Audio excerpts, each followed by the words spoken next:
MVP Josh Allen shows up and leads the Bills to a huge come-from-behind win over the Bengals. My reaction is coming your way today on Locked On Bills.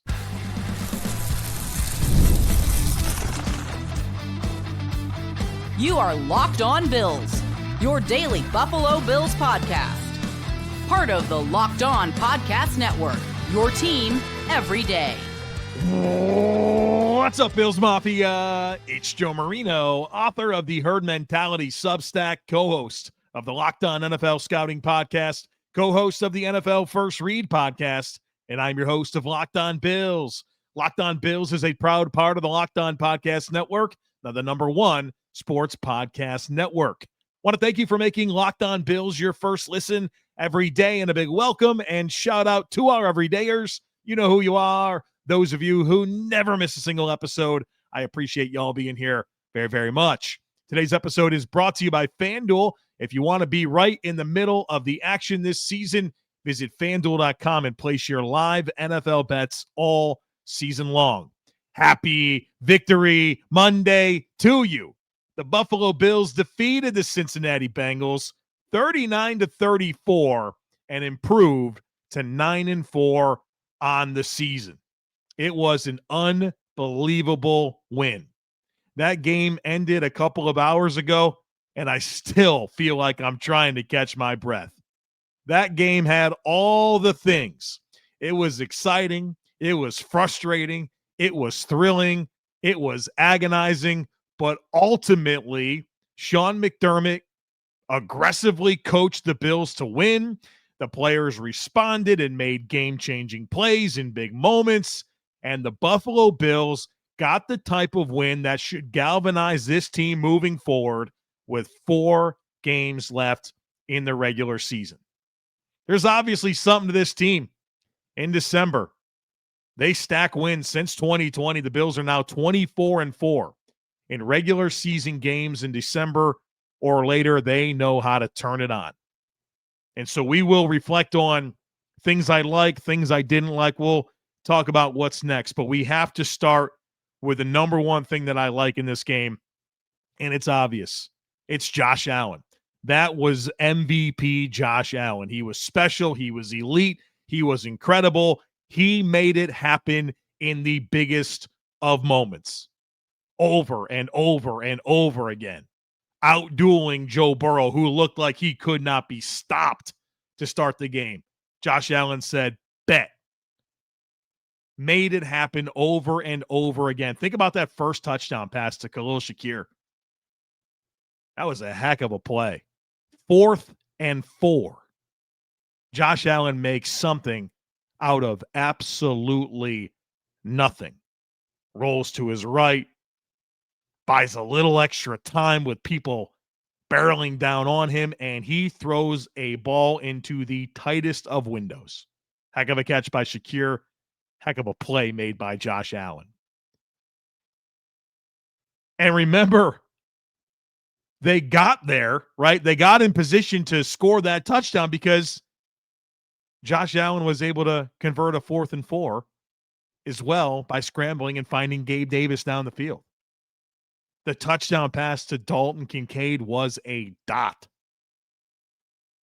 How about a 40-yard touchdown run after Cincinnati goes up by 10 points in the 4th quarter? It's after the James Cook fumble. The defense gives up a 12-play, 80-yard drive. The Bills are down 10. They're down 10, and half the 4th quarter is gone. You needed a quick score. You needed it. And Josh Allen takes off 40 yards for a touchdown. Heck of a block by Deion Dawkins on that play, by the way. How about a 4th down touchdown pass to Jackson Hawes? Staying patient. Jackson Hawes releases after kind of staying in for a second. You get a touchdown. How about the 3rd and 15 to ice the game? Needed that conversion. You were probably nervous just like I was. Well, they're going to have to punt it back to Cincinnati, and you're just going to cross your fingers. Nope. Josh Allen said, game. 3rd and 15 scramble and converts. Special performance from a special player. Do I dare say Josh Allen's in the MVP race? It's worth talking about. How about the tight ends in this game? Dawson Knox, 6 catches, 93 yards on 7 targets. Welcome back, Dalton Kincaid. 4 catches for 41 yards on 5 targets and a touchdown.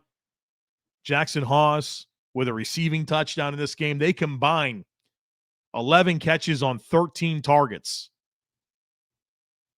and 2 touchdowns for like 140-something yards. Obviously, the tight ends are a big part of this offense. There's big-time investments there, and they absolutely delivered against a defense that has been giving up a lot to tight ends. We talked about this. Going into this game, Cincinnati had allowed 256 more yards and 5 more touchdowns to opposing tight ends, and those margins, I'm sure, are now even bigger. And that's smart, right? Like, there's been times this year where we've watched this offense, and we've talked about very clear ways to attack a defense based on what the issues for those defenses have been. And for whatever reason, the Bills aren't able to take advantage. Not this time. Not this time. They got it done to these tight ends. I also just think a lot about moments in this game.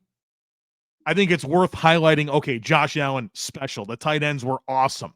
But then there were just like moments, like the 4th and 4 conversion to Gabe Davis, right? A big play that needed to be made so we could see the Khalil Shakir touchdown. Tyrell Shavers with a big 16-yard catch along the right sideline, working a back shoulder on an eventual touchdown drive. Brandon Cooks drawing a huge pass interference. Keon Coleman with a 3rd down catch on a short yardage play. He had some big moments. I mean, the run game, there's some criticisms that we'll get to for the Bills running backs, but they ran the ball pretty effectively in this game. And the offense overcame plenty of mistakes. Whether it was penalties that put them behind the sticks, obviously the James Cook fumble, they overcame these things. They overcame that Dawson Knox couldn't haul in that touchdown reception, only to come back on the next play on 4th down, throw the touchdown to Jackson Haas. It wasn't perfect, right? They overcame it. I love how Sean McDermott coached this game. Very, very aggressive coaching, played to win. They go 3 for 4 on 4th downs, and the critical for 2 of your touchdown drives was a willingness to go for it on 4th down and maximize your possessions, especially after, you're not able to get that initial touchdown on that opening drive. Ty Johnson falls down. You can't convert the 3rd down. You got to settle for 6 or settle for 3 when 6 was available, which was kind of my nightmare, right? I talked about this. This is not the game where field goals are going to cut it. I think Sean McDermott knew that. How about going for 2? When you have the foul and you can put the ball at the 1, it's closer. And they didn't put the ball at the 1 and go for 2 to try to just pound it up in there. They passed the ball and converted. That made it a 14-11 game. It was still pretty early, but it was nice to have that down to just a field goal. How about just blitzing like crazy in the second half of the game? Realizing that you couldn't just play this game on your heels early on, even if the snow made it difficult on your defenders. You unleashed the blitz, and you were rewarded for being bold. How about the very last drive of the game? You're thinking, got to get 1 first down, right? They run the ball on 1st down. Then they passed it twice. Now, they didn't actually pass the ball on either play, but they called passing plays. And Josh Allen wisely takes the sack on 2nd down to keep the clock moving. And on 3rd down, it's 3rd and 15. A lot of teams would be like, okay, we're just going to run the ball, keep the clock moving, punt, and hope we can get a stop on defense. The Bills called a pass play, and Josh Allen was at liberty to throw the football. Now, obviously, running it and getting the 1st down was the right move, obviously. But a very aggressive mindset, playing to win. And I think they needed it. I think the Bills defense obviously had some challenges in this game. But you couldn't play this game just to kind of stay in it and settle for field goals and not try to maximize your possessions. I thought the Bills offensively, they were coached to maximize their possessions, and they did, and they came away with a huge win. All right, we will talk about things I liked defensively, and then, of course, things I didn't like. That's all coming up here next, folks. Be sure to stick with me. The holidays are officially here, which means gift hunting season is on. And if you want something meaningful, personal, and guaranteed to get a reaction, Aura Frames is the gift that delivers every time. It's not just something you wrap, it's a way to share memories, because Aura isn't your average picture frame. You can preload the frame with photos before gifting it, so when they plug it in, the memories are already there. There's no apps to figure out. There's no setup headaches, just instant smiles. And it's a great gift for so many different people, whether that's grandparents, parents, newlyweds. I mean, anybody that loves pictures. And you get endless of pictures that you can upload. You get 30-second videos all through the Aura app. You can add a personalized message right inside that frame, so the gift feels thoughtful from the moment that it arrived. And I love this. The packaging comes gift ready. There's no price tag. There's no wrapping needed, which is a huge win. It's something you can give, and it's something that people will actually use, not something they'll stuff in a drawer. Check it out for a limited time. Save on the perfect gift by visiting auraframes.com to get $35 off Aura's best-selling Carver mat frames, named #1 by Wirecutter, by using promo code LOCKEDON at checkout. That's auraframes.com, promo code LOCKEDON. This deal is exclusive to listeners, and frames sell out quick, so order yours now and get it in time for the holidays. Support the show by mentioning us at checkout. Terms and conditions apply. All right, let's talk about things I liked on the defensive side of the football. And I certainly love how they responded after giving up 3 consecutive touchdown drives to start the game. It was obviously a very ugly start, but they were able to settle in. And we kind of talked about this throughout the course of the week and getting ready for this game. We knew these quarterbacks and these offenses presented a lot of problems for the opposing defense. And it was going to come down to which defense could get the big play, could get the big stop late in the game. It's obviously the Bills, right? And after they gave up those 3 touchdown drives, now the Bills did give up 2 more touchdowns, but you had to mix in 2 big takeaways and 2 forced punts along the way that obviously allowed the Bills offense to do what they needed to do to eventually erase a 10-point fourth quarter deficit. They made the big plays in the big moments. And obviously Christian Benford is at the core of it. The guy's hot. He's playing at a really, really high level. And I think we kind of started to feel that and realize that last week with what he did against DK Metcalf. Well, I mean, in some ways he replicated that performance, but against a better receiver in Jamar Chase. Christian Benford had 16 coverage snaps against Jamar Chase. They targeted him twice. He didn't give up a catch and had a pick 6. Also had a sack in the game. He's playing at an extremely high level. I mean, these are game-changing plays. And he's becoming a really, really good blitzing corner. Really good. And that's something that the Bills can weaponize, and it just puts more on the menu for the Bills' defensive coaching staff. Playing at a high level and going up against some really big-time receiving talent along the way and getting it done. No catches on 2 targets, a sack, and a pick 6. And that was when that play happened, when Benford picked off that ball. He makes Joe Burrow miss, and then he doesn't get run down by Jamar Chase. Boy, I stood up. I mean, I was feeling things for sure when that play happened. Game-changing. Absolute game-changing plays. And then Jordan Phillips, it's literally the next drive. Jordan Phillips gets his hand on a ball at the line of scrimmage. A.J. Epenesa picks it off. And you get back-to-back takeaways And just as big of a moment as you could possibly imagine there late in the fourth quarter. And it helps the Bills erase this deficit and win the football game. Huge. I thought Shaq Thompson once again did the thing, right? Looking like a real middle linebacker out there.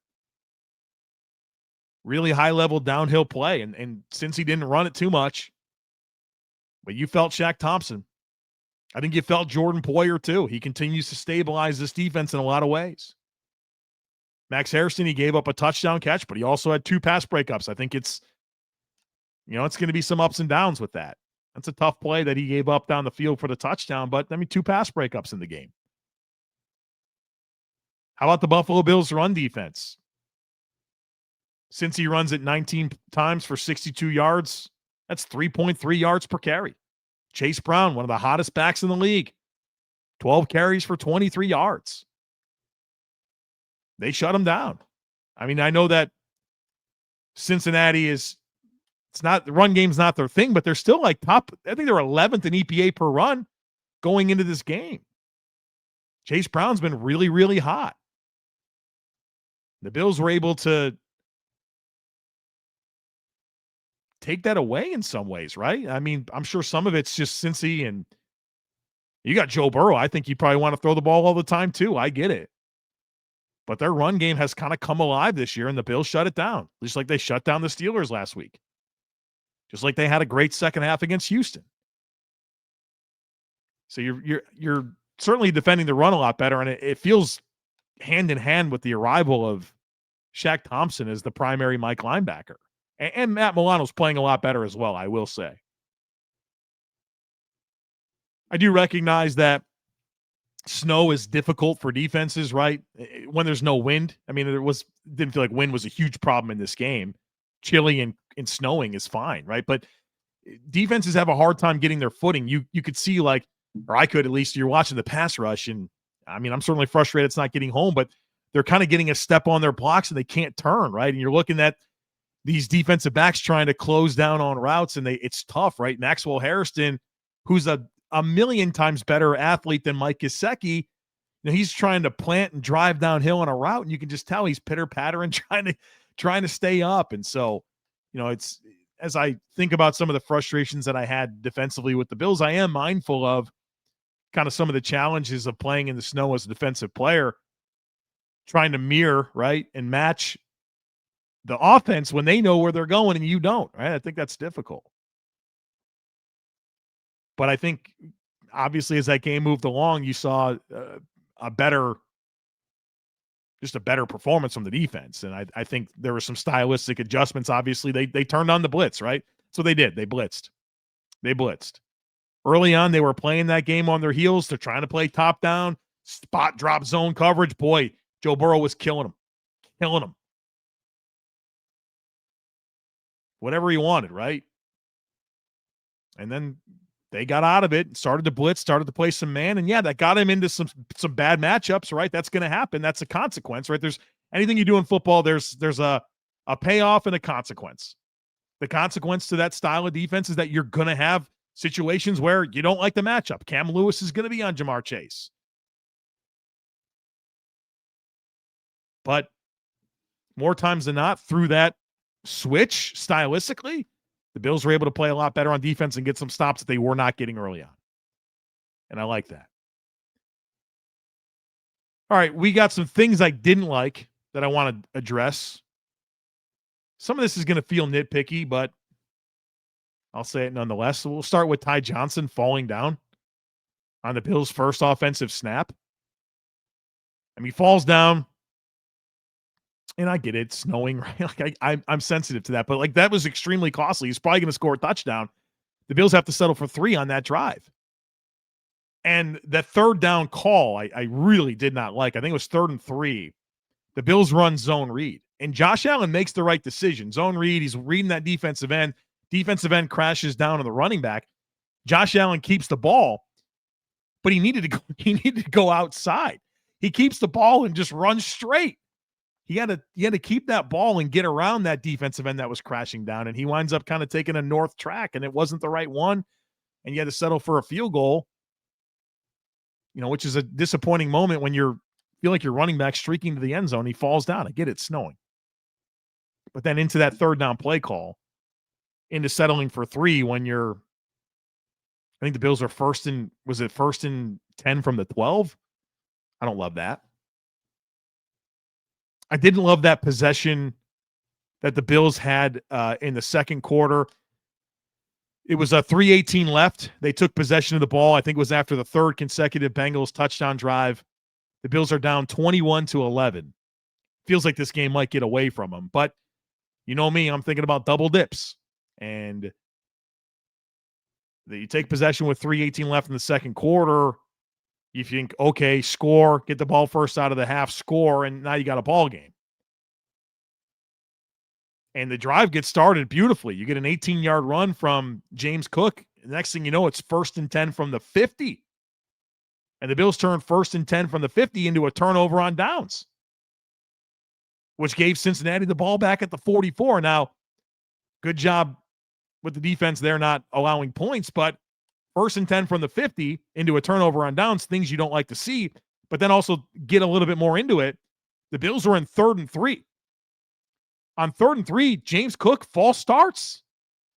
And it's 3rd and 8. Well, that's harder, right? Don't love that. And on 3rd and 8, what happens? Deion Dawkins gives up a pressure. Josh Allen can't throw a complete pass. You got to give the ball back to Cincinnati at the 43-yard line, down 10 points. When you had just given up 3 consecutive touchdown drives. Didn't like that. Didn't like James Cook's fumble. Either one of them, obviously. But, I mean, it's 1st and goal from the 2. And he fumbles. And you think about that Ty Johnson fall and the James Cook fumble, it's like you left 11 points out there. Now James Cook's fumbled 4 times in the last 2 games. He's fumbled 6 times on the season. Now, I understand that for his career in the 3 seasons prior, he had fumbled a total of 6 times. But, I mean, get it fixed, right? Get it fixed. Take care of the ball. And I especially hate, James fumbles on 1st and goal from the 2 after they overcome a 1st and 16 from the 30, only to fumble again. It's very frustrating. I, of course, don't like giving up 3 straight touchdown drives to start the game. Couldn't get off the field on 3rd down. What did they make? Their first 9 third down conversions, which included some long ones in there. Felt like Taron Johnson and Cam Lewis feel like they struggled and had a rough game, and certainly matchups weren't always good there, but they were in some tough spots and gave up a good amount of production. And also obviously didn't love the pass rush. The initial charting on pass rush shows that on 38 Joe Burrow dropbacks, the Bills only pressured him 6 times. Again, I get that there's some snow, but man, this Bills pass rush just continues to be ice cold. Absolutely ice cold. All right, coming up next, we're going to talk injuries. We'll recap my predictions.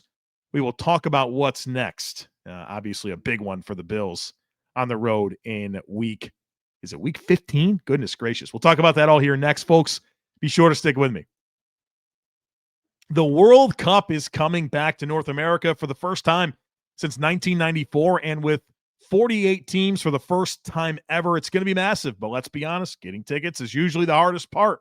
That's why the Gametime app is clutch, finally giving fans a real advantage when it comes to snagging seats. With Gametime, you can track price drops in real time, get alerts when great seats open, and buy tickets the moment they hit the app. It puts the power back in your hands and makes going to the World Cup realistic instead of impossible. I love the seat view feature. It's a game changer. You literally see what the pitch looks like from your seat before you buy, and the prices include fees up front, which I love. There's no last-second surprises at checkout. You get alerts for teams and matchups that make it easy to grab those tickets the moment they drop instead of missing out. So take the guesswork out of buying World Cup tickets and every match, concert, or event with Gametime. Download the Gametime app, create an account, and use code LOCKEDONNFL for $20 off your first purchase. Terms apply. Again, download the app, make an account, and use code LOCKEDONNFL for $20 off. Swipe, tap, ticket, go, Gametime. NFL Sundays move fast, one big play, and suddenly everything feels different. That's what makes live betting with FanDuel so exciting. You're not just watching the game, you're reacting to it in real time. With FanDuel, you can place place bets on everything as the action unfolds, every drive, every momentum swing, every highlight moment. And live betting is best when the game starts to shift. The receiver gets hot, a defense tightens up, or the momentum flips after a big turnover. FanDuel lets you jump into that moment with live spreads, money lines that adjusted instantly, player props update as you heat up, and you can bet on the next touchdown score, drive results, totals, and more. It keeps you locked into every snap. And look, the Bills, if you want to get in on the Bills, they open up as 1.5-point road favorites next week against the Patriots, and the over-under for that game is set at 49.5. So if you feel some type of way, get in on the action. If you want to be right in the middle of the action this season, visit FanDuel.com and place your NFL live bets all season long. FanDuel, the game moves fast, and so can you. All right, welcome back, folks. I think the Bills got out of this game pretty clean from an injury perspective. Obviously, you hold your breath with that. You never know if there's a mystery injury. But Cole Bishop had some cramping and was getting stretched out on the sideline. That's should be okay there. The beat reporters in attendance commented that Christian Benford got an X-ray after the game, and it looked like, based on the post-game pictures, as highlighted by Kyle Trimble of Banged Up Bills, looks like there were some bandages on his right hand, and he was moving it around like during some of the post-game footage, like the locker room stuff. So that's probably more precautionary. But I think other than that, the Bills got out of this thing clean. I know that Khalil Shakir looked like he was kind of gingerly moving at one point, but he finished the game. And so I think the Bills got out of this one clean, which is great news. All right, when it comes to my predictions, let's recap those. Of course, if you're unfamiliar, on the last episode of the week prior to the game, I give 5 predictions that are designed to kind of tell some of the story of the game, and they're usually pretty bold. I try to predict things that are not necessarily like obvious. So this is what I had. My first prediction was that James Cook went over 116.5 scrimmage yards. We fell just short. He had 111. My number 2 prediction was that Chase Brown would hit the over on 75.5 scrimmage yards. He didn't come close, only 35.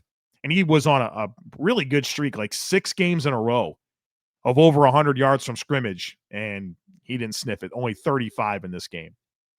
I predicted that Joe Burrow would throw an interception. We got this one right. He hadn't thrown an interception yet this season. He hasn't thrown an interception against the Bills. That changed with Christian Benford, and then A.J. Epenesa doubled down. So we got that one right. I was pretty confident in the over on the point projection in this game hitting, which was at 53.5. We get 73 points, so that comfortably hits. And I predicted a Bills win, and we got a Bills win. What's next for the Bills is a road date with the New England Patriots, who are idle this week. They'll be coming off their bye, set to host the Bills. And, of course, the Patriots, if they win that game, if they simply win that game, they win the AFC East. And look, if the Bills' 5-year reign on top of the AFC East ends this year, okay, we'll rally and go get it again in 2026, but not Sunday, right? You just can't let it happen like this. You can't go to Foxborough as a team that won it 5 years in a row and take an L out there, and they're putting the hats and T-shirts on and celebrating their division title. If that happens in week 16 or 17 or 18, whatever. Come on now. Not next week. Not next week. And obviously the Patriots, they have their own goals and ambitions. I'm sure to win the division is high on their list, but they're in contention for the number 1 seed. They're tied with the Patriots at 11-2 on top of the AFC. Now, the Broncos have clinched the common opponent's tiebreaker because they beat the Raiders twice. The Patriots lost the Raiders in week 1. And so it's going to be tricky for New England to be the number 1 seed without having an outright better record than Denver. So obviously, you know, they have big goals too, and they're coming off their bye. I'm expecting them to play great. I mean, they've positioned themselves, credit to them, they positioned themselves very, very well. But the Bills have the opportunity to make that number 1 seed more difficult and obviously stay alive in the race for the AFC. So a huge, huge game. next week. Next up for this podcast, the All-22 review. It's coming. We'll spend all day Monday breaking down this film, and some point later in the day, I will get you my All-22 reaction podcast. And of course, if you're part of our subtext or Substack community, you'll get the All-22 film clips sent right to your phone. If you're part of subtext, you'll get them right to your email. If you're part of Substack, and I'll be breaking all that down. I'm looking forward to getting into the tape on this and really kind of figuring some things out. I want to see more of like what the Bills' plan was defensively. I want to see offensively, how much it was Josh Allen figuring things out, which is kind of what it feels like, versus, how much was it Joe Brady with some really good design and intent. And so I'm looking forward to kind of breaking that down. So we'll do that, and then it's herd mentality, and then we'll get ready for this Patriots game. We'll talk to Nick Cattles of Locked On Patriots. We'll do the primer. We'll get ready for all that. We got Bill Squad on Thursday at 1:30 p.m. Eastern time. So a lot of content coming your way. Don't miss it. Make sure that you're subscribed. We'd love it if you took a second to rate, review, and share the podcast. Have a great rest of your day. Go Bills. And I look forward to catching up with you again real soon.